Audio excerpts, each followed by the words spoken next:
आज हम गुंजन म्यूजिक से रामायण के माध्यम से कुछ कथा प्रसंग सुना रहे बनी। रामायण हिंदू धर्म खातिर उ ग्रंथ हो, वाल्मीकि जी लिखले बनी कि रामायण से कथा नीत भवती जद गृहे तद गृहे तीर्थानाम दुष्टानाम पाप विनाशनी।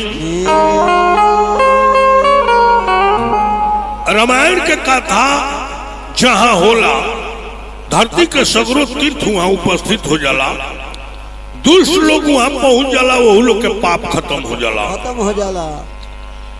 अयोध्या कांड से रोवालू के रामायण के माध्यम से कथा सुनावल जाई।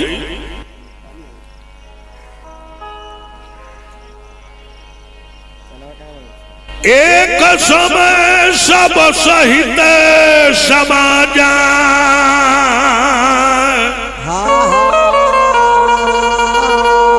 राज सभा रघुराज विराज। एक दिन राजा दशरथ जी अपना सभा में बैठे रहनी। राय शुभाय मकुट करलीन है, बदन बिलो की मकुट समकीन है। स्वाभाविक राजा दशरथ जी ऐनक में अपन चेहरा देखनी, अब मकुट के सोच देख कहीं का देखनी ऐनक में का देखनी जी कि श्रवण समीप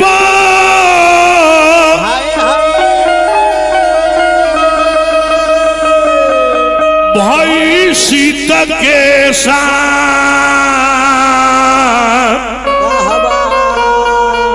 अमनहु जठरपन असौपदेशा। कान के दोनों बगल के केस उजर हो गए रहे। राजा के बुझाइल की केसिया हमरे के कुछ उपदेश देता। कहता कि हे राजा रामचंद्र के राज तिलक देत काहे नहीं खी, बुढ़ापा सिर पर आ गई, जीवन के लाभ लेत काहे नहीं।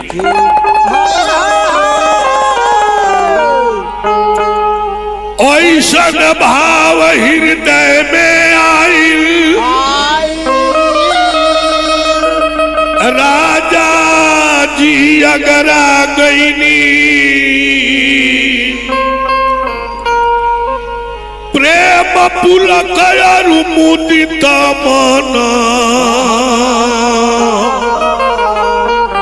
गुरु जी से बतला गई।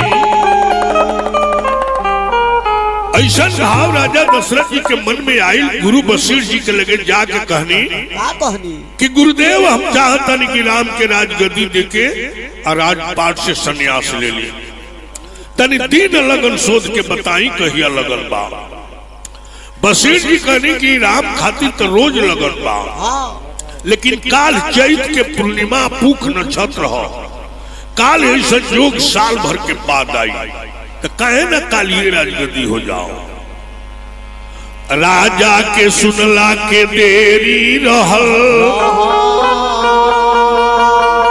सारा अयोध्या सजाए लागल, अयोध्या के खुशी देख के स्वर्ग भी लजाए लागल। राजा दशरथ जी आदेश दे देनी कि अयोध्या सजावल जाओ, कल राम जी के राजगद्दी हुई। अयोध्या के सजावट देख के स्वर्ग लजाए लागल।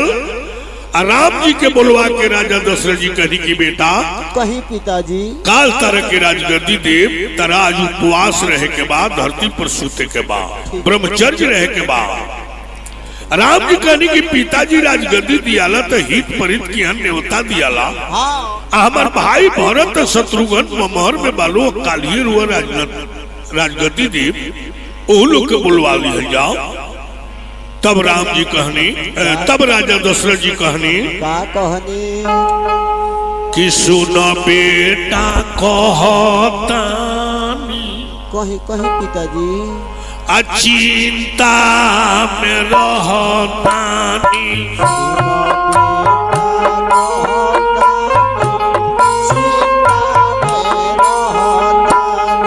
ज्योतिषी लोग कैले बागना नावा हो बबुआ ज्योतिषी लोग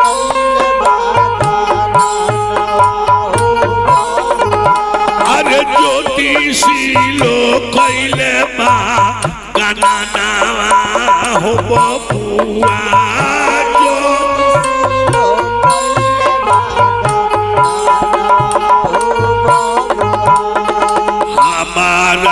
जन्म के लगन राहु ग्रहण कैले बाटे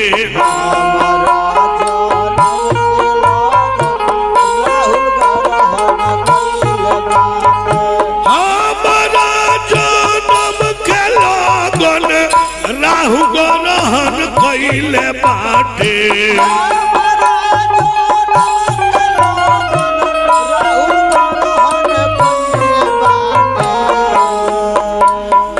बहुत जल्दी होई मोर मरनवा हो बबुआ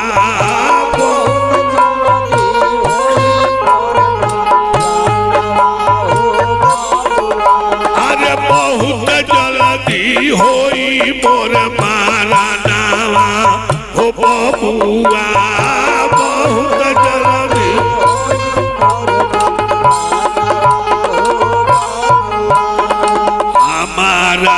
मोर के पहिले भरत के आवे के पहिले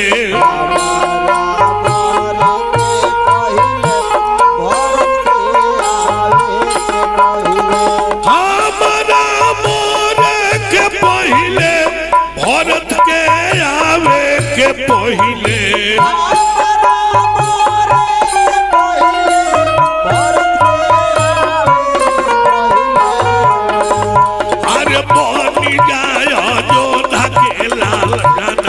हो बबुआ बन जायो जोधा के राजा अरे बन जायो जोधा के राजा नवा हो बबुआ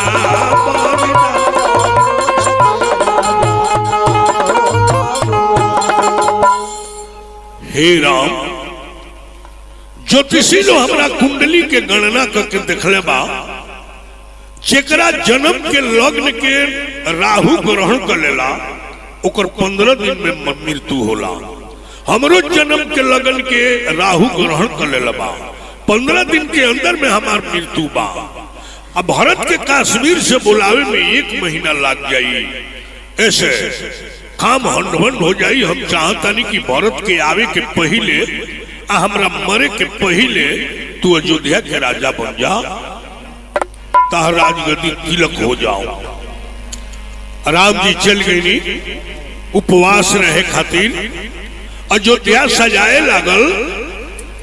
अयोध्या के सजावट देख के देवता लोग के चिंता हो गई। देवता लोग मन में विचार करे लागल कि यदि राज्याभिषेकम रावणम न हनिष्यसि, अगर राम के राजगद्दी हो जाई तो रावण कैसे मरी रावण ऐसे शारद बोली विनय सुर करही बार बार पावले पर सरस्वती जी के बुलवा के इंद्र प्रार्थना कैले अकले की माई एक काम के हंड भंड करो न तो राम राजा बन जे है तो रावण ना मरी। हंड भंड करावे के राजा इंद्र के एगो और कारण रहे।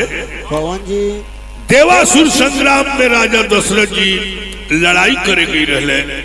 राजा दशरथ जी के कारण देवता लोग के जीत हो गई रहे।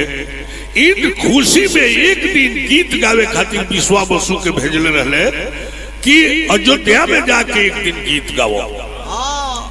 विश्वा बसु एक दिन जब गीत गवले तक के कई कहली का कहली कि नगरी में कुछ दिनवा बीतावा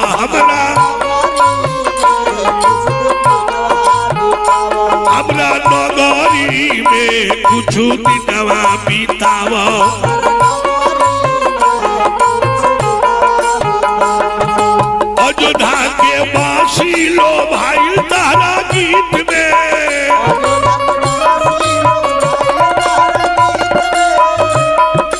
सभका के बांध ले लो गीतिया के प्रीत में तू तो बसल बड़ा अयोध्या के नजरी में कुछ तू तो बसल बड़ा अयोध्या के नजरी में तू तो कुछ दिनवा बीतावा हमरा नगरी में कुछ दिनवा बीतावा हमरा नगरी में कुछ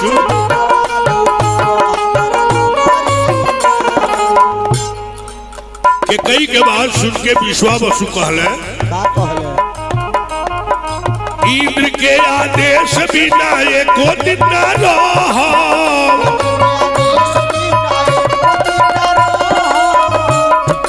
क्रोधित होके दौड़ दी है कैसे हम सहब कैसे मारी कुल्हाड़ी अपना डगरी में कैसे मारी कुल्हाड़ी अपना डगरी में कैसे कुछ दिनवा बीतावा हमरा नगरी में कुछ दिनवा बीतावा हमरा नगरी में कुछ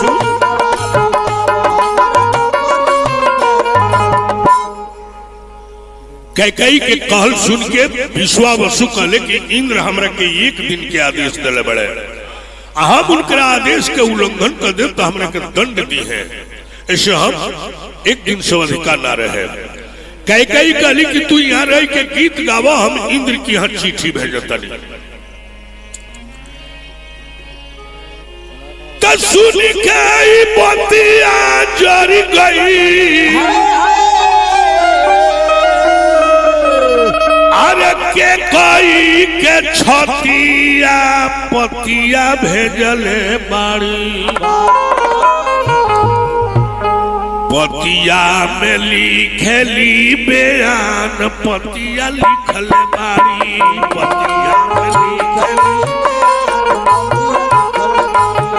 पतिया में लिखली बयान पतिया लिखल बाड़ी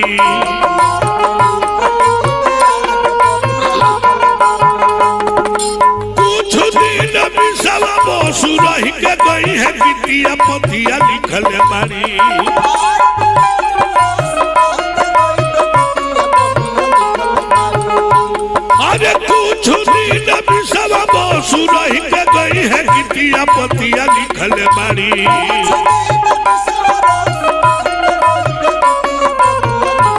पतिया में लिखली बयान पतिया लिखल बाड़ी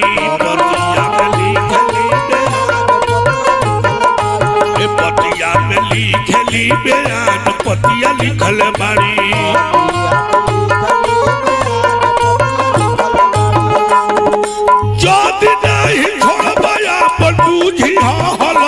पतिया लिखल बाड़ी अरे ज्योति नहीं छोड़बाया पर बूझिया हलदिया पतिया लिखल बाड़ी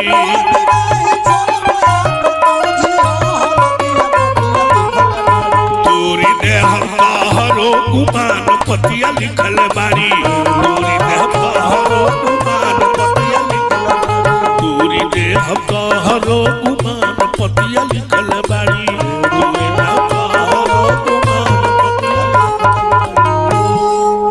कई चिट्ठी लिखली जे है इंद्र विश्वावसु हमरा अयोध्या में रह के 10 दिन गीत गई है, एकरा खातिर अगर विश्वावसु के सजाए देबो तो बुझे है तार गुमान तूर दे।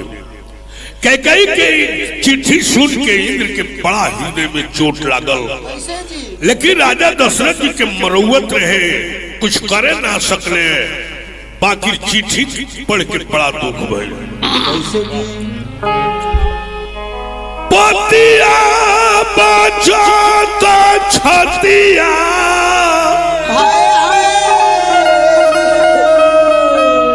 जरी गइल जी लागल जियरा में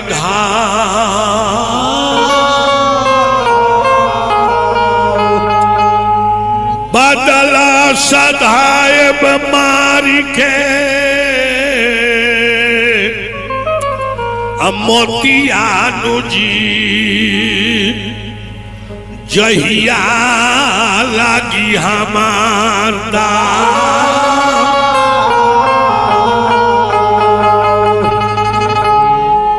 तहरा पर लगाएब पति के होतियानु जी गारी होई गाँव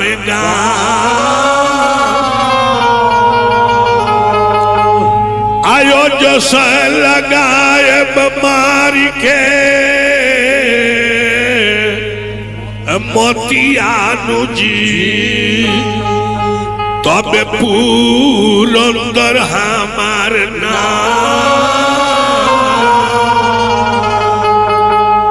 मने मने इंद्र संकल्प कर ले कि कई तारा चिट्ठी के बदला हम तरह से लेब जहिया हमार दाव लाग जाई।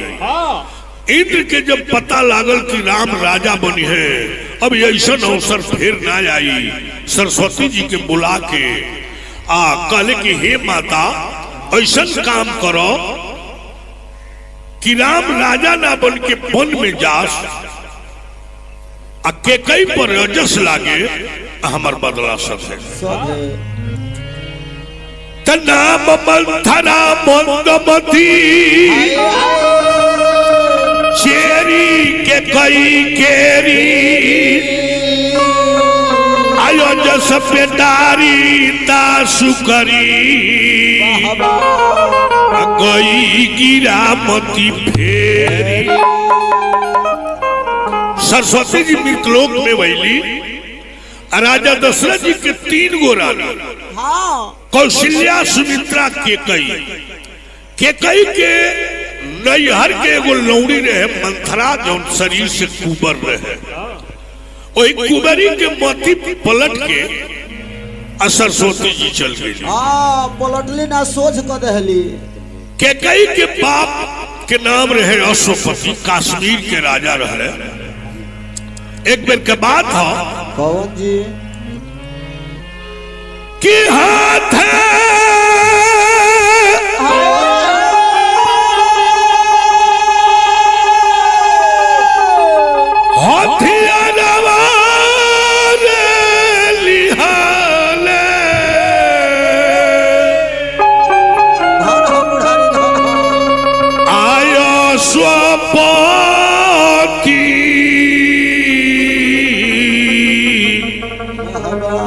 चली दी हले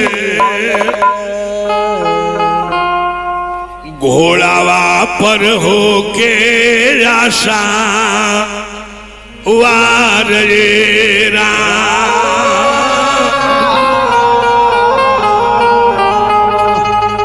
आयोस्त्र शस्त्र सब है सेना साजिली हाले चाल दिहल खेला नासी कारेरा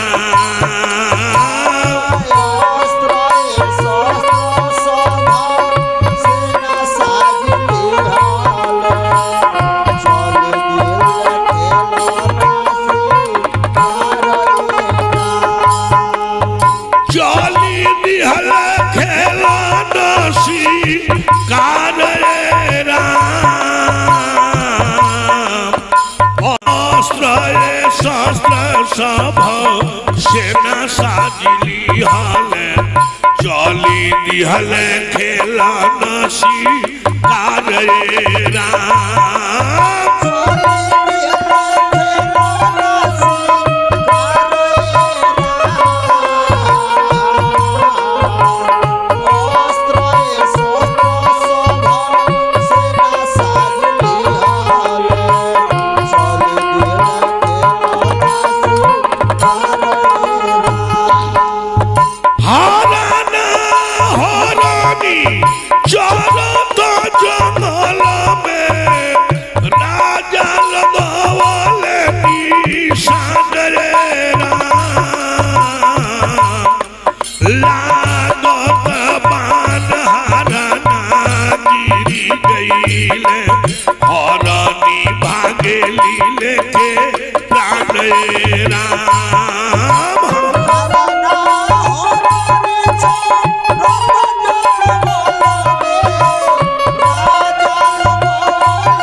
कैकेयी के बाप राजा यशोपति शिकार खेले गई रहले, हरना हरनी जंगल में चरत रहले सन, बाण चला के मार दिले, हरना के बाण लाग गई, हरना गिर के मर गई। हरनी भाग के अपना माई के लगे गई, जाके घटना बतलौलस की राजा यशोपति के हम का बिगड़ले रहनी हा कि हमरा पति के मार के हमार सुहाग लूट ले। हरनिया के माई हरनिया के समझौलस, राजा यशोपति की हयाई कहल सहरनी राजा से किला सह में लौटा दीती, हम जंगल के जखिरी हमी फेरू से लाश जियाली। हरनिया के माई राजा यशोपति से कहले जे महाराज जंगल से हमरा दामाद करुआ मार के लिए आई बनी, हम दुंदुभी नाम के जखनी है, श्राप से हरनी भइल बनी, हमरा पूर्व जन्म के ज्ञान बा, हमरा दामाद के लाश लौटा दी, फिर अपना दामाद के जिंदा करके अपना बेटी के सुहाग लौटा ले। अगर नहीं घी लौटावा तब बेटी हमारे विधवा हो जाए,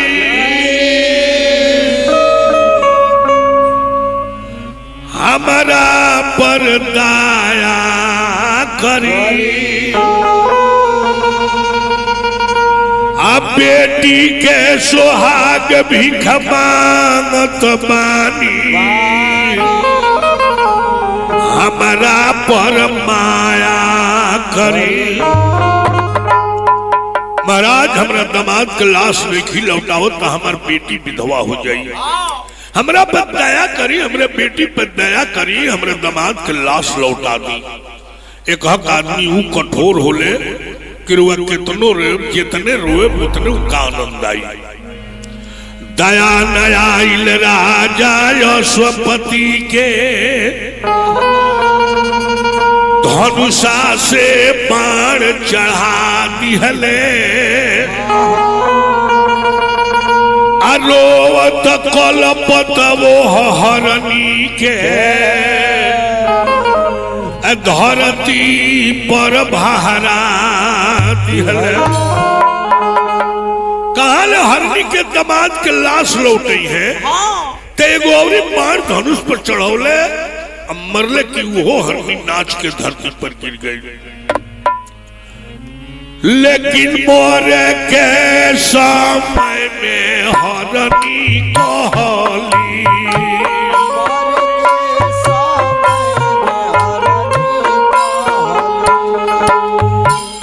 राजा माना हमार बात,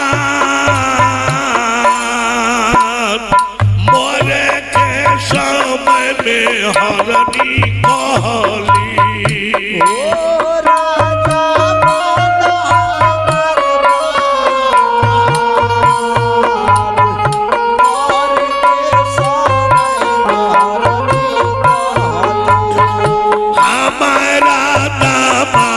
के तू मार दिहला,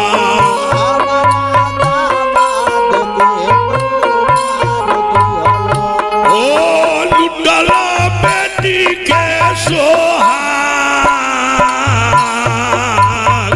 हमारा दामाद के तू मार दिहला।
जाके मंथरा भइल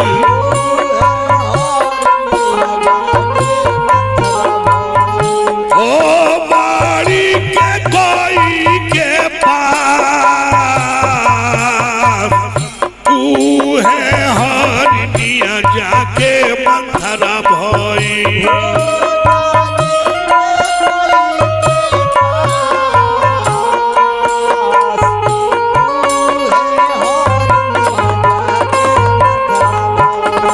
बदला सधावे के दिन मजा गईले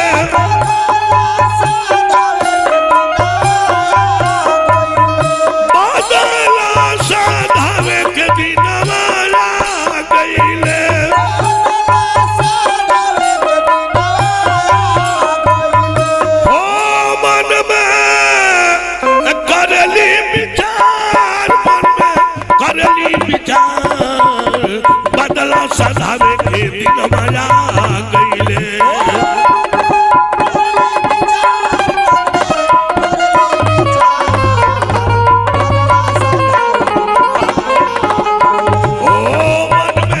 करली विचार बदला सधावे के दिन मजा गईले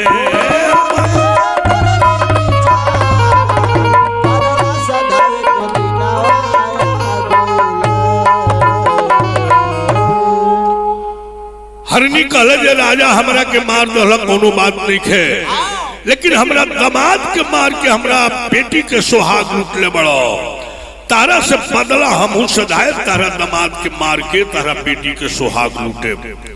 यह कह के हरनी मर गई है। हरनी मंथरा नाम के कुबरी भइल आ राजा यशोपति की यहाँ कहाँ से आके रहे लागल केहू के पता ना रहे। लेकिन जब कैकेयी के बियाह राजा दशरथ जी से भइल त कैकेयी के टोली के संगे मंथरा अयोध्या में कैकेयी की यहाँ चली आई। अतना दिन इंतजार कैलस। जब राम के राजगद्दी होखे लागल सरस्वती जी आके ओकर मति पलटली तो ओकरा पिछला जन्म के बात याद पड़ल। ओकरा बुझा गइल कि अब हमरा बदला सधावे के बेरा आ गइल। लोग से पूछतिया पूछसी लोगन काहि उछाहू राम तिलक सुनि भाउरदाहू। अयोध्या काहे खातिर सजावल जाता? लोग कहता कल राम राजा हुई है। जब राम के राजगद्दी सुनस तो करेजा जरे लगल। करई विचार कुबुद्धि कुजाति अहोई अकाज कवन विधि राति। काल राम राजा हुई है। अभी रात भर के समय बा। ऐसा उपाय करे के बाकी राते भर में काम हंड भंड हो जाओ। आज निमन काम के बिगाड़े लाओ करे के कहल जले के एकरा आँखी पर शनिचरा चढ़ल। वो शनिचरा दू खल के चढ़ेले। कैसन कैसन जी? जेकरा पर 2.5 बरिस के छाया रहेला ओकरा के अढ़ैया कहल जाला। आ जेकरा पर 7.5 बरिस के छाया रहेला शनिचर के ओकरा के 7.7 कहल जाला। गोसाई जी कहता नहीं कि अवध 7.7 तब बोली। अयोध्या के 7.7 बन गई कुबरी और रानी के लगे गई बिया का कहतिया तो 7.5 तो 7.5 अवध पर जुलूम करी। 7.5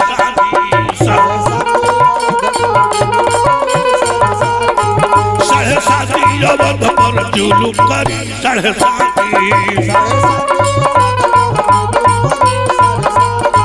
7.5 अवध पर जुलूम करी। 7.5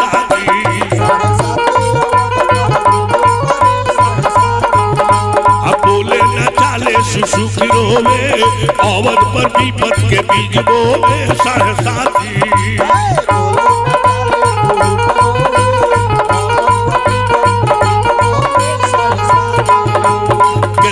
पूछेली बोले न कुबरी तिरिया चरितर करेले फुहारी साढ़े साथी केतनो पूछेली बोले ना कुमारी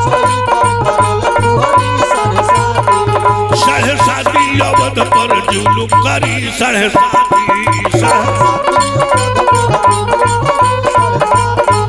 साढ़े साथी अवध पर जुलुम करी साढ़े साथी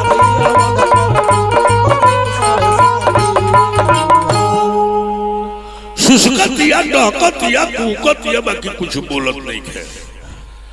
रानी पूछतरी का भइल बा तोरा के का कहले बा के तोरा के कुछ कहले बा बताओ लेकिन बताओ नहीं है।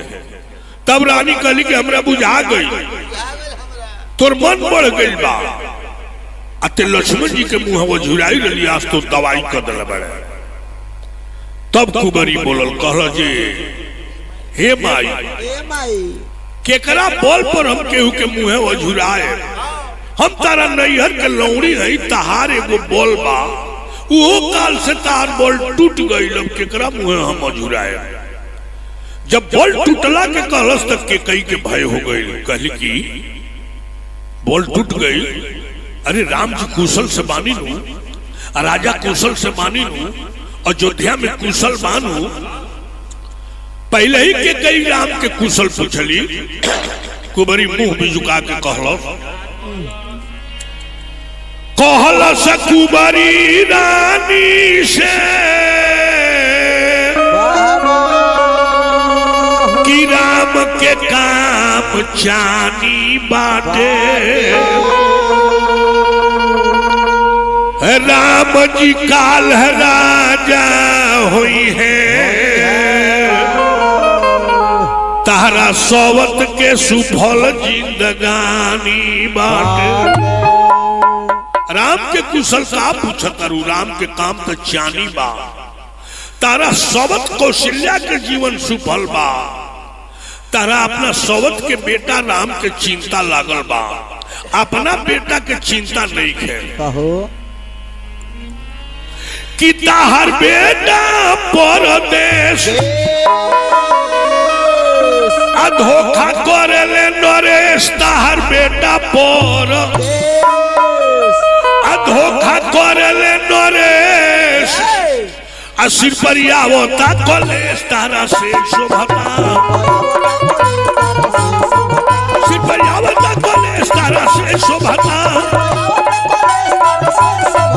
सिर पर आवता कलेश तारा से शोभता सिर पर आवता कलेश तारा से शोभता सिर पर आवता कलेश तारा से शोभता।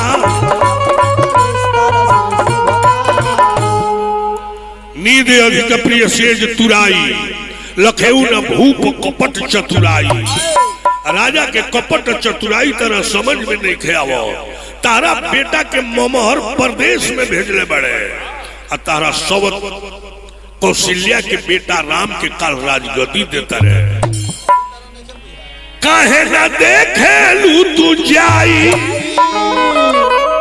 अयोध्या कैसन बा सजाइल काहे ना देखेलू तू अयोध्या कैसन बा सजाइल त हमरा आवेला रो भाई तारा हंसी आवेला